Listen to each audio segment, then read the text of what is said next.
Hello, সবাই কেমন আছো? আজকে আমাদের 4 বছর পূরণ হলো। মানে 14th অফ ডিসেম্বর 2021-এ আমরা বিয়ে করেছিলাম। তারপরে আমরা একটা টম অ্যান্ড জেরি কাপল হিসেবে খুব ফেমাস হয়ে গেলাম। কারণ সারাদিন আমরা টম অ্যান্ড জেরির মতনই ফাইট করতে থাকি আর একে অপরকে ছাড়া থাকতেও পারি না।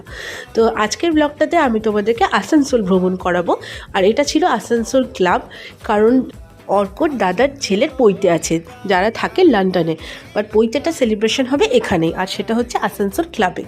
আর এই যে যেটা ফটোটা দেখলে আমরা এখানে একটা যেখানে ওনারা রুমটা নিয়েছে সেখানে দেখলাম সুনীল শেট্টিরও ফটো আছে, মানে বলছে নাকি সুনীল শেট্টিও এখানে এসেছিল। দেখে বেশ ভালো লাগলো যে উডুপির মানুষ আমাদের আসানসোলে এসেছে।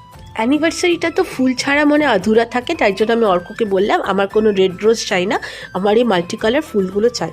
বাট অ্যাজ ইউজুয়াল অর্ক আমাকে রেড রোজই কিনে দিল।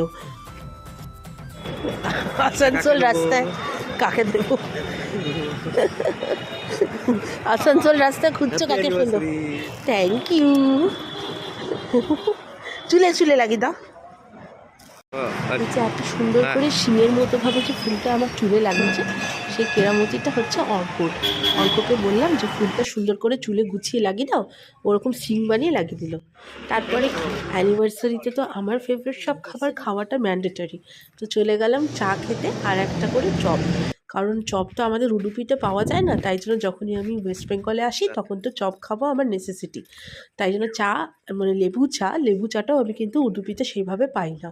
তো লেবু চা আর চপ খেয়ে পর খুব আনন্দতে একটা জায়গাতে চলে গেলাম ফটোশ্যুট করতে। আর ওখানে খুব সুন্দর সুন্দর ফটোস আর ভিডিওস উঠিয়েছি, সেগুলো একটা একটা করে আমি র্যান্ডামলি পোস্ট করতে থাকবো। এবার অনেকক্ষণ হলো বাইরে ঘোরা, এবার যাচ্ছি বাড়ি। এবারে দেখো তো তোমাদেরকে আমি রাস্তাটা দেখাতে চাই, কি সুন্দর না? চলো বিকেলের ব্লগে আবার দেখা হবে। টাটা, সাবধানে থেকো।